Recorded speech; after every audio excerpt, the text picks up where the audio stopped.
Today on Locked On Phoenix Suns, our season preview series is here.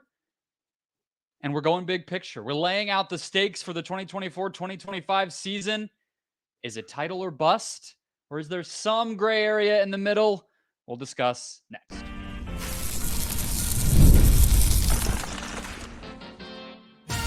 You are Locked On Suns, your daily Phoenix Suns podcast. Part of the Locked On Podcast Network. Your team every day. And we're back. This is Locked On Phoenix Suns.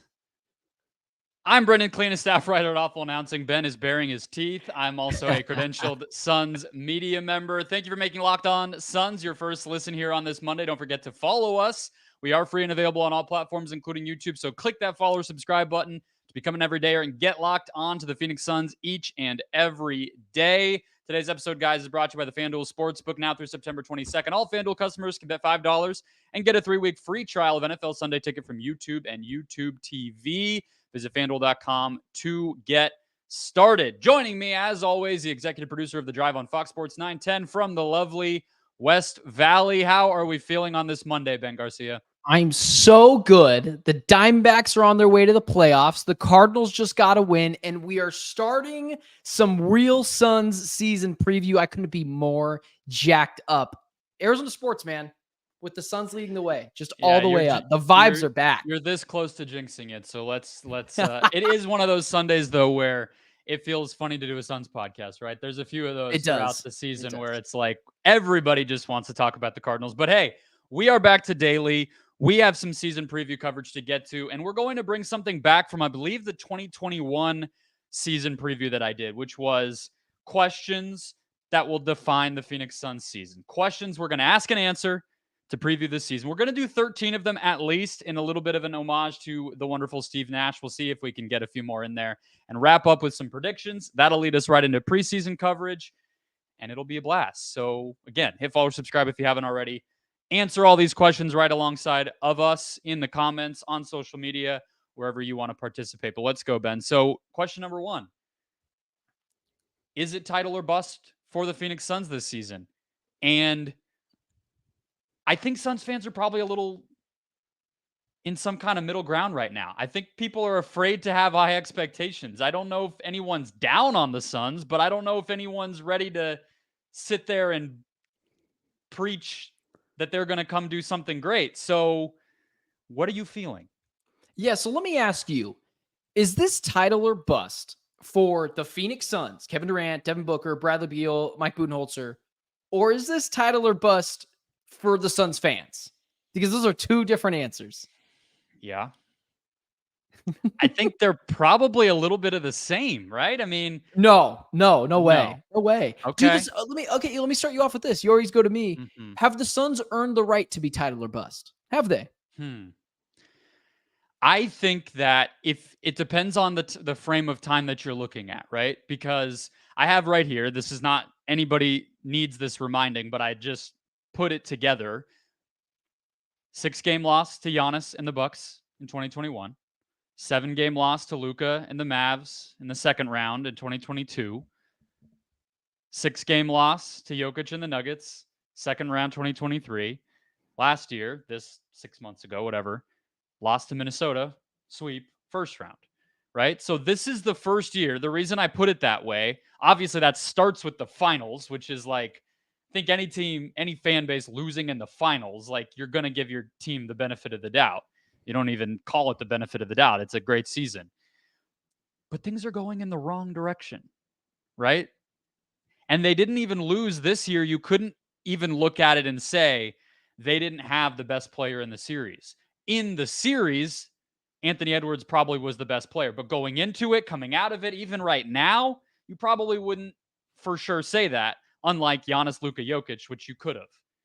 And so if I look at that in sum, I think everybody realizes that this season has to go well. But if I'm just looking at it as this incarnation of this team, or even just since Mat Ishbia bought the team, which is only like 18 months ago, even though it feels like it's been forever, maybe I could get a little bit more leeway and say, yeah, they're not at the point where their, what is to the fire. It's just kind of like year 2, see what happens and move from there. But it's really 5 years and there's a ton of pressure, in my opinion.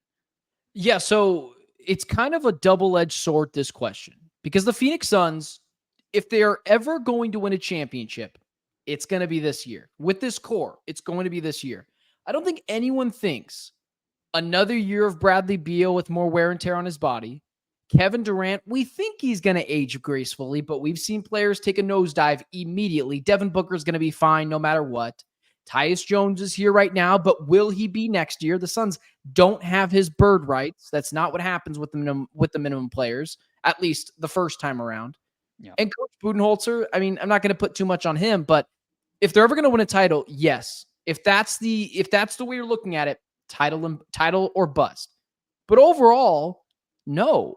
I think if you're just looking at this team for what it is not championship or bust. This team has not earned the right to be called championship or bust. I'm hopeful. I think they're going to be so much better this year than a lot of people and a lot of the national media are giving them credit for, but they haven't earned that right. And just kind of switching over the conversation to the fan base, I don't think there's any fan base in the NBA that has had more bleep to deal with on a day in and day out basis with the team than Phoenix Suns fans. I think it would be super unfair and disingenuous of me to say, this is a championship or bust season. This is how you should consume this season. Don't do that to yourself. Last year was miserable. Last year was so miserable. They were not likable. They couldn't stay on the floor together. Frank Vogel made everyone want to pull their hair out. Kevin Durant was a dummy in the corner for half the game. My expectations for this team just comes down a step because I still think they're going to be great this year. If they make the Western Conference Finals and they lose in 6 games, 5 games, 6 games, it's got to be 6 games. Can't be a gentleman's sweep. I deem that a successful season. I just do, especially for how bad last year was. I just don't think the Phoenix Suns, just because they're running it back this year, and I'm just assuming everything's going to be great, that it's going to be a championship or bust season. And I think if you're a Suns fan, you shouldn't look at it like that either. That's not fair to you. So did last year was the reset. Last year was where you have to take a step back and say, yes, since the bubble, they've been on an upward trajectory. The pressure is mounted each year. They've had these disappointing but explainable losses. Last year to you was like, okay, that the up plateaued or went down, and now you got to think about it differently. Yeah, because for me, last year, and you just got to admit when you're wrong. You just got to take your punches. I said this team is going to win a championship. It's like they got Bradley Beal. They got Devin Booker. I was just blinded by my own fandom. I was a huge Bradley Beal guy before he came to Phoenix. I didn't look at the clear issues this team had. I said, why do they need a point guard? You're just going to take the ball out of the hands of 3 best players, 3 of the top 30 best players in the league? That's stupid. They doubled down on what they did well, which was mid-range shooting. I didn't really I just thought Bradley Beal was going to be healthy. That was stupid. And I have to admit that was just dumb. But so last year for me, it kind of goes back to the saying, like, fool me once, shame on you. Fool me twice. If I expect this team to be a championship or bust team, that's a me issue this year. I want to go into the season with high vibes, and they are right now, right? USA basketball was awesome. Devin Booker is getting the respect he deserves. Kevin Durant was awesome. Tyus Jones signed for the vet minimum. We get Frank Vogel. We push him out the door. The Suns' vibes are so high right now. And that's why it's one of the reasons why I'm so high on this team is because they're just coming together cohesively at the moment. I'm not going to ruin it that on night 1 or the first week of the season, that maybe they start the season 2-3 or 3-2. And I have these championship expectations. I'm not going to do that to myself. Are you?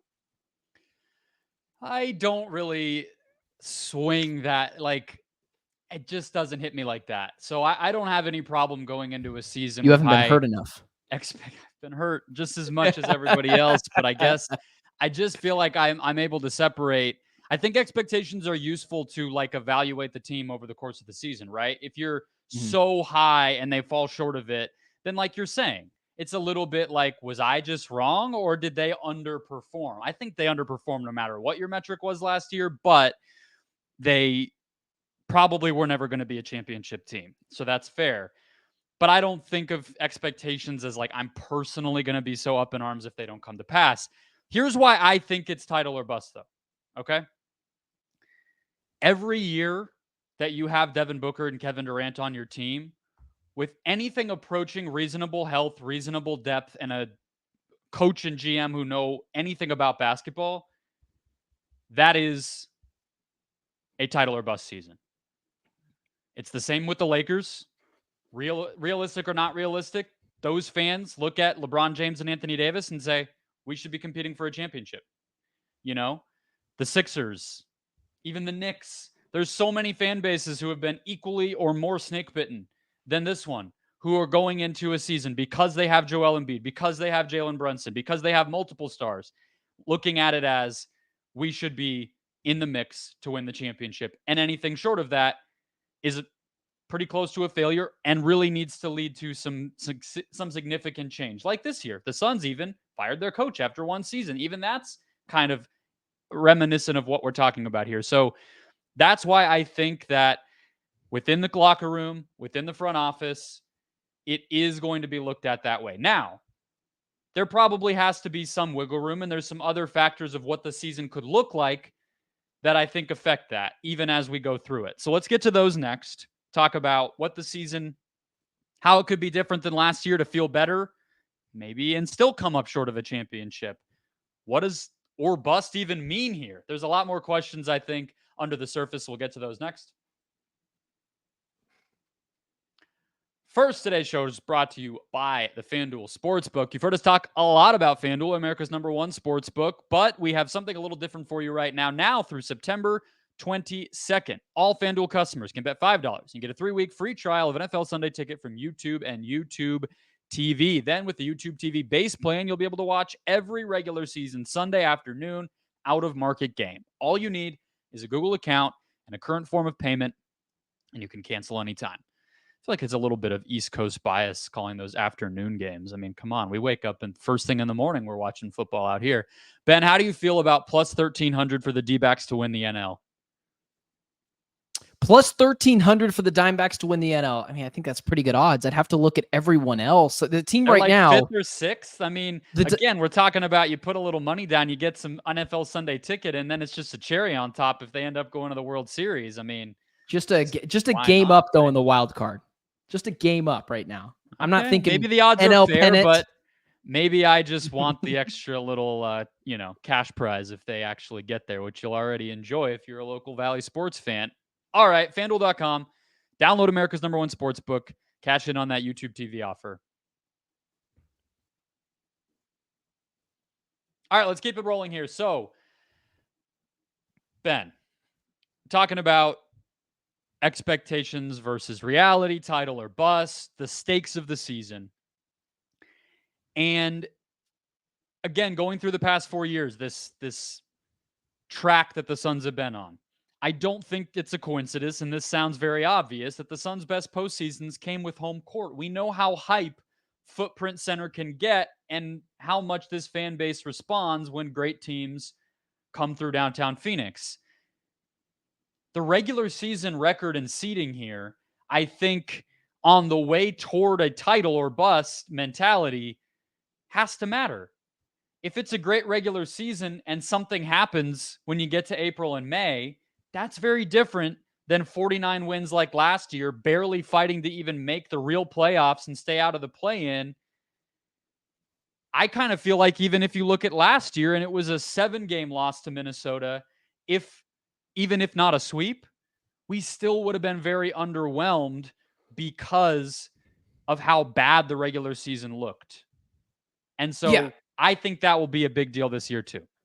Yeah, I've always used the analogy like this. And I said it, I was on Fox Sports 910 filling in the day after the Suns got eliminated. And I had said this is the problem with the Suns. They were a student that promised their parent they were going to get an A in algebra. They started the year, we're going to get an A in algebra, A+. And they came home with an F. That's what happened. It wasn't even like, oh, they passed. They got to the second round. They lost in 7 games. They didn't win a singular playoff game. That was what the biggest issue with the Suns was last year. And that's what the biggest letdown was. For me, I had championship aspirations, and they didn't win a single playoff game. They had the same amount of playoff wins as the Charlotte Hornets. So when you look at it like that, it was the biggest letdown it could have been. I mean, not even making the playoffs. I seriously think that might have been just a little better, not much better. This is not craziness, because I think you could have just said this, right? Well, Bradley Beal was injured. Kevin Durant was oftentimes on his own, played a lot of games last year. Devin Booker was injured. Frank Vogel didn't know what he was doing. Maybe we could just retool this thing. You get a little bit of a draft pick. I'm not saying it would have been better by this mile long, but maybe a little bit better. Yeah. Getting swept, it just made it look like you didn't even belong. I don't know if that's how you felt about it, but it really did. Right. It felt like at the end of the day, they promised us all these things, and they didn't even meet C- expectations. That's how big of a failure it was. And then the worst thing about it, the worst bleeping thing about it, and the thing that was, I believe, the biggest scarlet letter on Mat Ishbia so far, and I think he's a fantastic owner, was they came out 2 days later, 3 days later, and were like, we won 47 games. We almost won 50 games last year, or 48 or 49, whatever it was. Yep. We almost won 50 games. Oh, it wasn't a failure. A failure? Yeah, by the way, any hard question, you can toss it over to James Jones. Like, that was awful.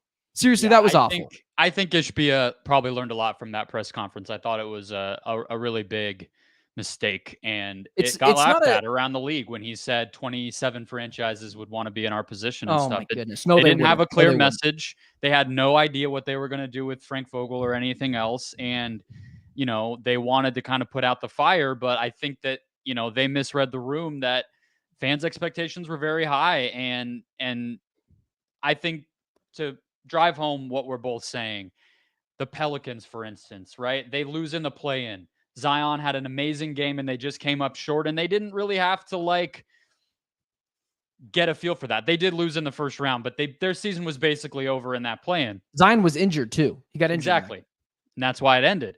So they're probably going through the summer feeling pretty good. And I would think, wow, if Zion can come back and do that, we're getting BI out of here. Hopefully, we'll see. The young guys are coming. They got some draft pick, whatever. Whereas the Suns fans, it's like, they're going to be better than the Pelicans, most would assume. And yet the fan base does not feel any of those things. So I look back again at that finals year, and I think back to, that was about as big as the heartbreak can possibly be, right? I mean, you lose the finals. You're up 2-0, you lose in the finals. That's another championship that hit off your fingertips as a franchise, as a fan base. And everybody was still optimistic and hungry after that, right? But there's no such thing as overachieving anymore for this team. That's part of, I think, why I think it is title or bust, because there's no way to end the season pleasantly surprised by this team, in my opinion, outside of winning a championship or getting incredibly close to it. A really close conference finals or making the finals. I think, those are all in the ballpark of probably feeling good. But oh wow, they went toe-to-toe with the Nuggets in the second round again. It's like, we've seen that movie before. There's no wow outside of winning a title. That's why I think the pressure is there. You just, the elephant in the room, the stakes for this team, I would say this is the most, we hear this in our election cycle all the time, which is just nauseating. This is the most consequential election ever. This is the most consequential Phoenix Suns season ever. What happens? We're kind of just beating around the bush. Let's just say it. What happens if the Suns lose in the first round again? What happens? What happens if they lose in the second round? Kevin Durant is probably gone. Bradley Beal, I don't know. This is, we have a lot here. So let's jump to the next segment and break down, what does the or bust mean, right? Because that's also never defined when we talk about this stuff. Title or bust, okay. Or bust, does that mean everybody's gone and they're tanking next year? Or does that mean you tinker? Does that mean another coach is fired? Like, what, again, are the stakes here? So we'll get into that next. All right. closing out the show, does a disappointing season here for the Suns, Ben, automatically mean a trade of one of the star players? How far are you willing to go with what the trickle down might be? Because the CBA does not make it easy for tinkering. There's really no such thing. You just cross your fingers and hope that Tyus Jones is available at the end of July and you can steal him from the rest of the league.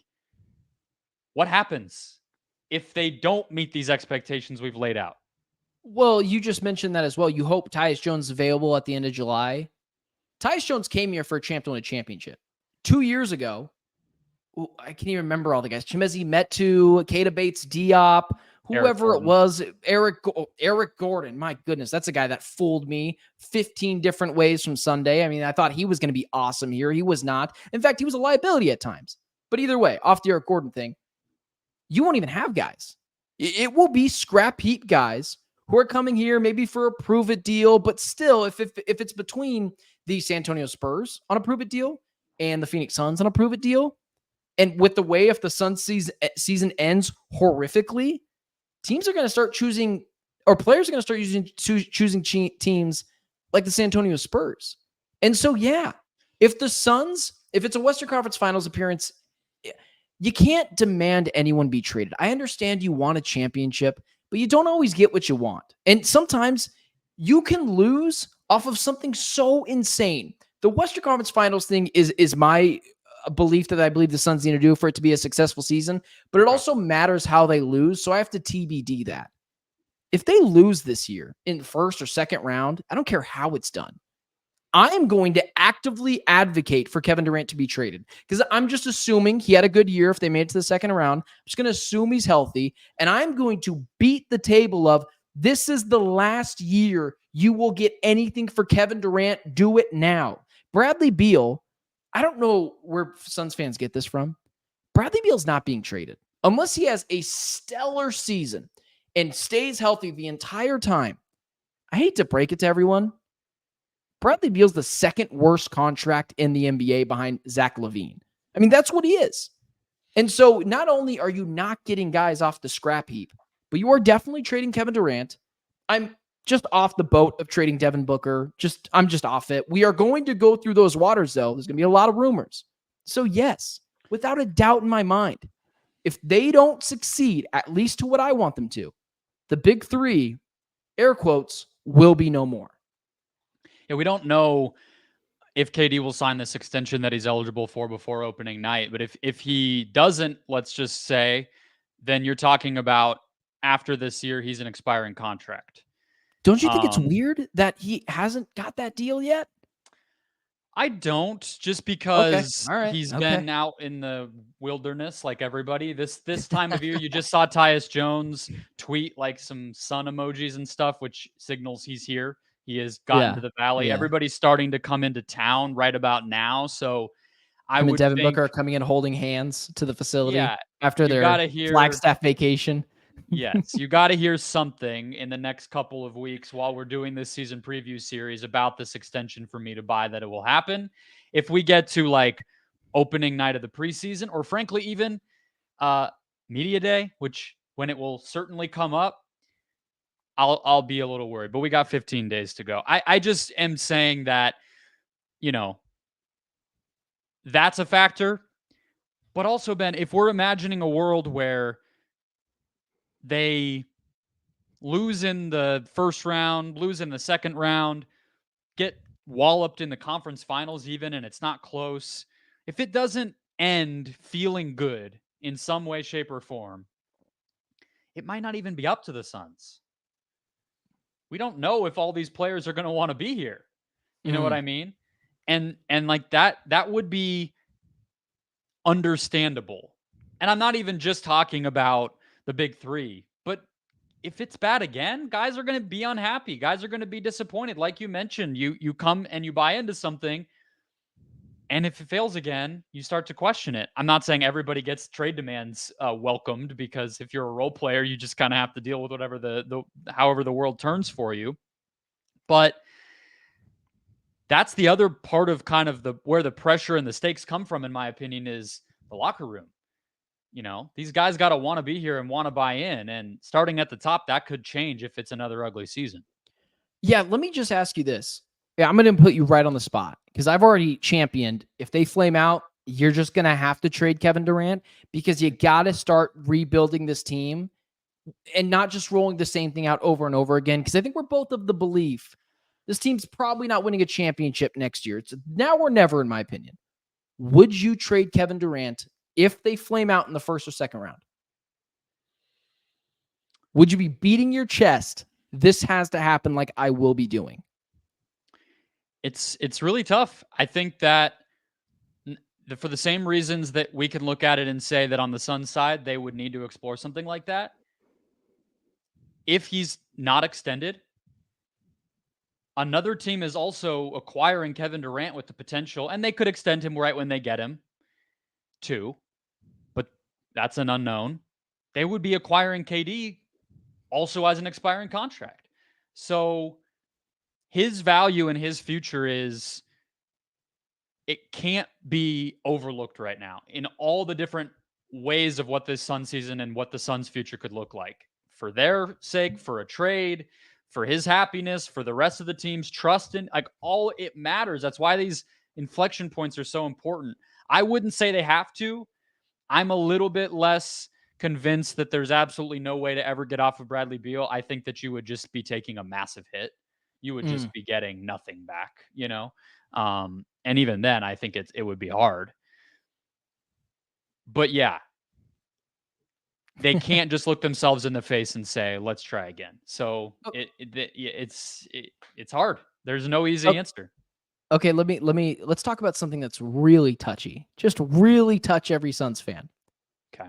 If the Suns lose in the first round, because I don't think the second round this happens, but if they lose, if they're just underwhelming beyond all measure of belief, do you think this has the potential? And I'm not rooting for this. I want this guy here forever. That this could be Devin Booker's last year on the Phoenix. What if he just looks around?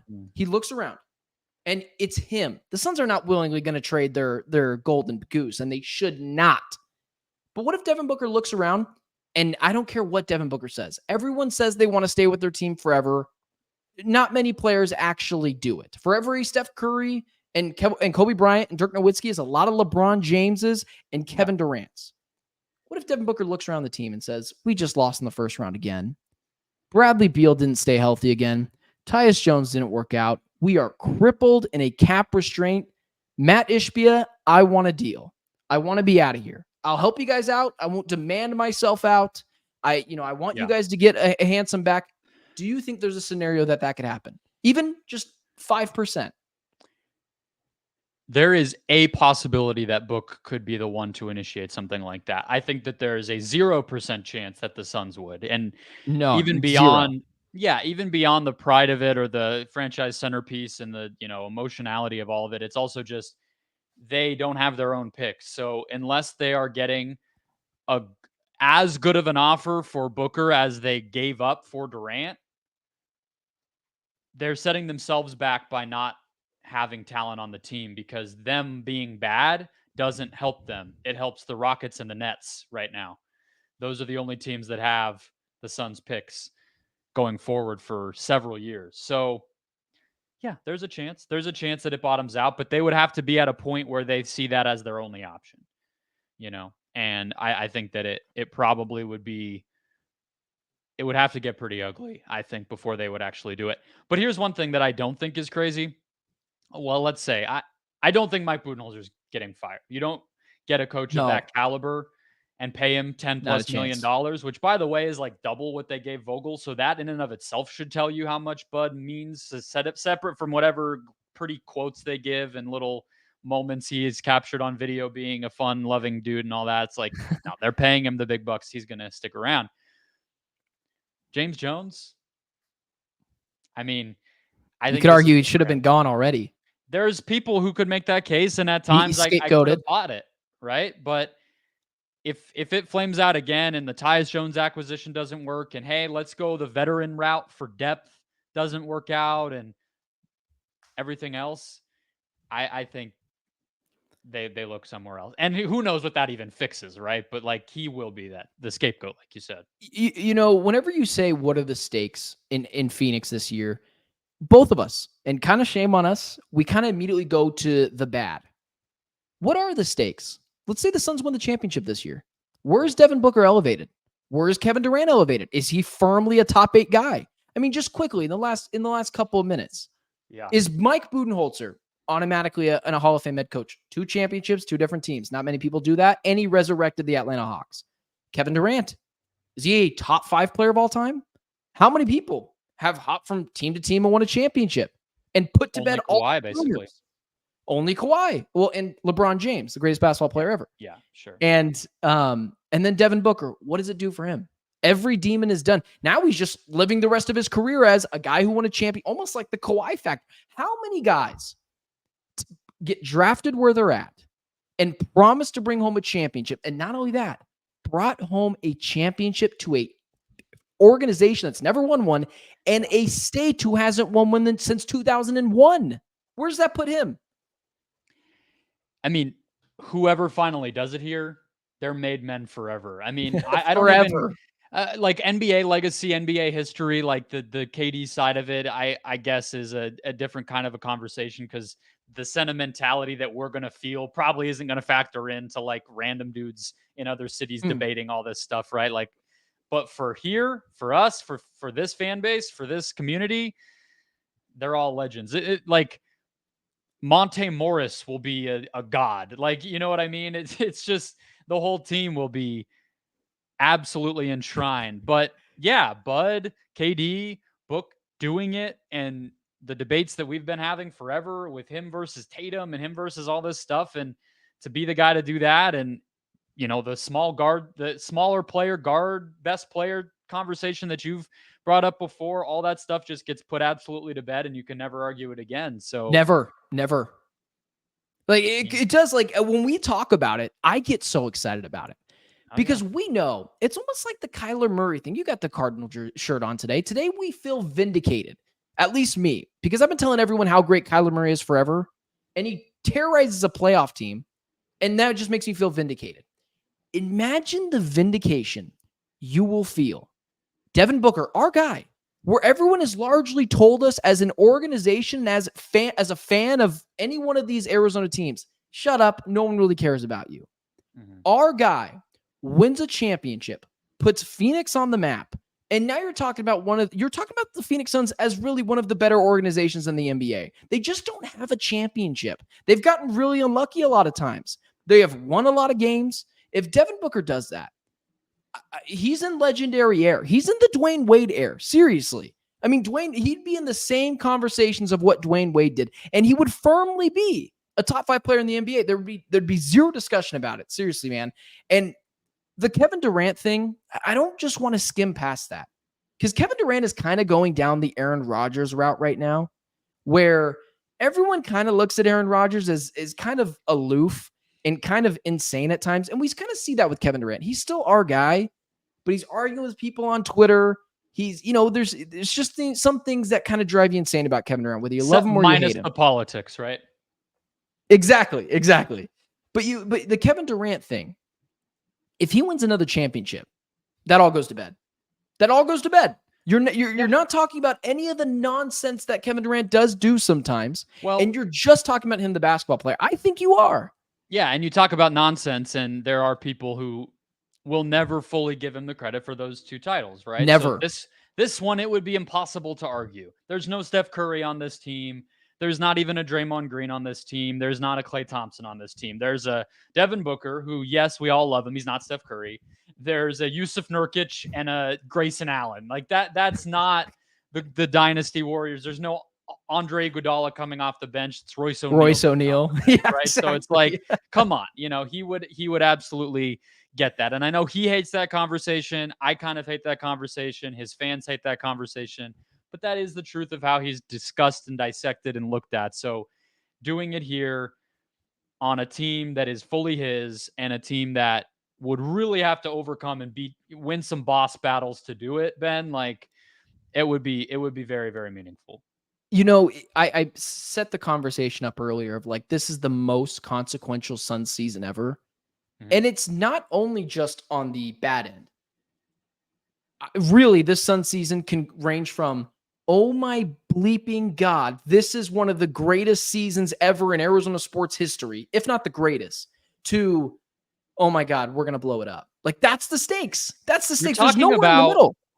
I know we disagreed on this as far as the depth of Book's various teams, but you're talking about, in my opinion, the best player in franchise history. Yep. On the best roster he's ever played on, for the best coach he's ever played for. That's the facts of the situation here, And so that's what's so weird about it is the sour taste in our mouth couldn't be worse. And yet if you were just like driven in from 2015 and you said, all right, this guy, he's going to be awesome in 10 years that they just got.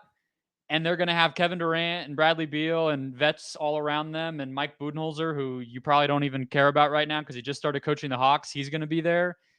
And they're going to, you would be like, man, they probably have a pretty good chance. You know what I mean? So it's weird. It's a funny one. All right. That'll wrap us up, though. We'll have more questions. Where do we want to go tomorrow, Ben? How are we feeling? There's we could have the debate on Book versus KD best player. I mean, that's very contentious. I don't know if we want to keep just good vibes rolling. There's breakout players. I don't know. I kind of want to do something really. I just feel so good about talking about the Suns potentially winning championship. I don't want to do anything that's going to put us both in a comment section somewhere about us being super negative. Like, I just want to talk about how positive this team is because the vibes have never been higher. I mean, from USA Basketball, from Kevin Durant, from Tyus Jones, from Devin Booker, from Mike Budenholzer, it's just a different feeling than I was at this time last year. I have hope, and well, we all know what shortly comes after hope in Arizona sports, but I have hope, and I'm excited. I'm excited, so I'm trying to stay on the positive side. We have what could the Suns' identity be this season? That's a fun one. They didn't have one last year. We got 13 questions here. We're going to churn through in the coming days. Hit follow or subscribe if you haven't already. Become an everyday or through this series. We're going to take you right into the preseason. Before you know it, real basketball will be back. So hit that button. We'll talk to you tomorrow.